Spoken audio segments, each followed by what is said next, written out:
Episode 13 of Print and Paint. Today I'm on Thingiverse doing the Tormentress. That's from Manuel Boya. That's a pretty interesting model, a bit tough to print, but we're gonna do our best. Let's go. So first I start by upscaling the model. It was really tiny right off the bat, so I just upscale a little bit. I'm trying to find an angle, but there is so much stuff hanging, cloths and swords, so I don't have many options. I'm just going at it. I'm like, okay, I'm gonna have to support, so let's go. I'm just doing my best, trying to minimize the damage and making sure nothing's gonna fail at the same time. I'm using the tiniest support possible. For example, I'm gonna see here on the face, I'm trying to support everything possible. It's look a bit messy, but in the end, everything came out pretty easily. Okay, so that's it. The Tormentress came out pretty nice from the printer. There was a lot of hanging parts, so I had to use a lot of supports, and then I had a lot of cleanup to do. But at least everything is intact and everything looking good, so I'm really happy with it. I went ahead and I printed the base. I've made a custom one. It's just like a flat base with some pillar on top. Really easy to make. And the painting should be really interesting, so let's go. Here, as you can see, the priming didn't go so well.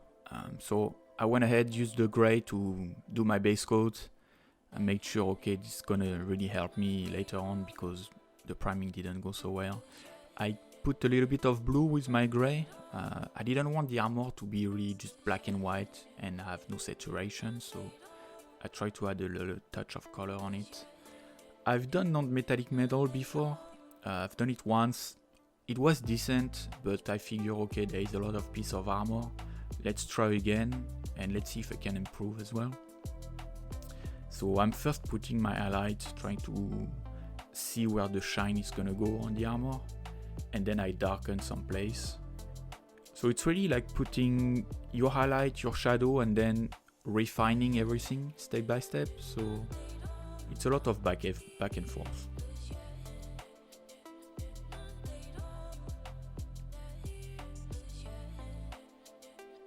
Here on the back, the calf was really tough. I tried to get inspired by some online model, but it was hard to find the right way to put the highlight. And here, as you can see, I'm just going back and forth with some color, like medium tone between the highest and the darkest. And after a while, the result is pretty fine. Here I'm probably using just pure white and just edge highlighting.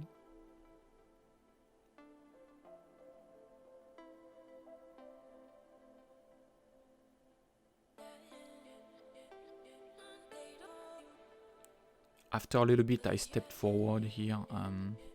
I've done the cloth. The cloth is the same thing. I mean, most of the painting process is always the same.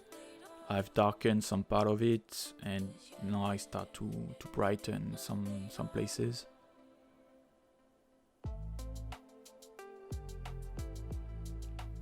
Okay, and now the step that I'm doing here, I'm using some blue. After the armor was done, I thought the color was not still popping enough, so I used some like desaturate blue, and I went over and did some transition in blue.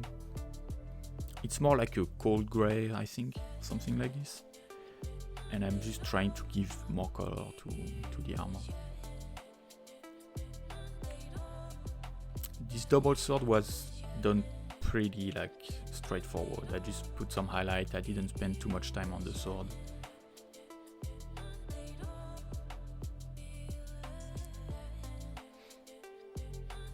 And now on the fun part is the skin. So the idea here is to have the whole skin tone being kind of greenish, bluish, and emitting light. The idea is to have like a ghost inside this armor, a spectre. So I'm using this green first, and then I'm trying to highlight with white, going lighter every time. It was hard because one thing that I found doing this is, because it's not just one light source like the classic OSL parts where you have only one side of the, for example, the hand with the flame. It's not only this part. every appearance of the skin is gonna have some light coming over. So I've dry brushed a little bit here to get an idea, and it's a bit messy. The end result is a bit messy, but it's helping to get more of an idea of where the light is gonna hit, because it's coming from everywhere. And after this I went back with the brush and tried to refine a lot of places. Here I'm adding a bit of blue. I was not really happy with only the green. I thought I had to mix a bit of color, so I'm dry brushing blue over, trying to blend those two things together. And after this I went ahead and I washed the whole armor in black. I wanted to try to avoid the wash, but I was lacking a lot of contrast. The main problem that I had when I saw the end result of the glowing effect was I'm lacking contrast. I need to darken the armor, so that's why I went ahead and washed the whole thing. After it I went back with some color and edge highlighted a lot of places with the same color.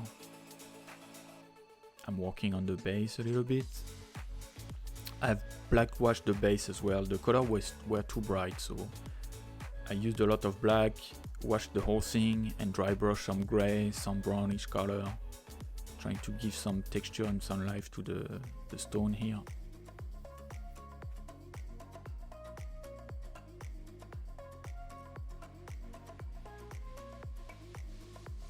Now I'm just doing some small detail with the brush. There is a lot of edge highlight and small parts, small detail you can paint on, so I've tried to get some nice effect.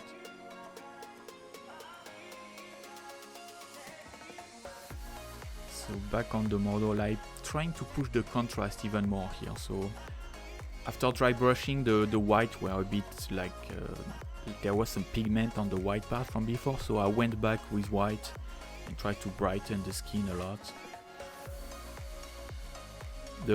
I think the name of the game here was contrast here for the skin and the armor, obviously.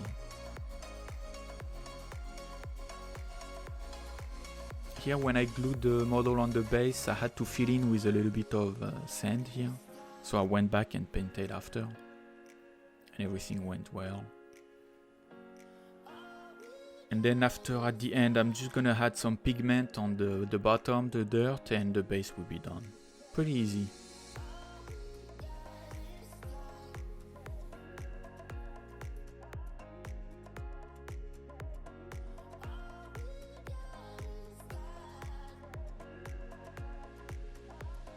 Okay, so that's it for the Tormentress.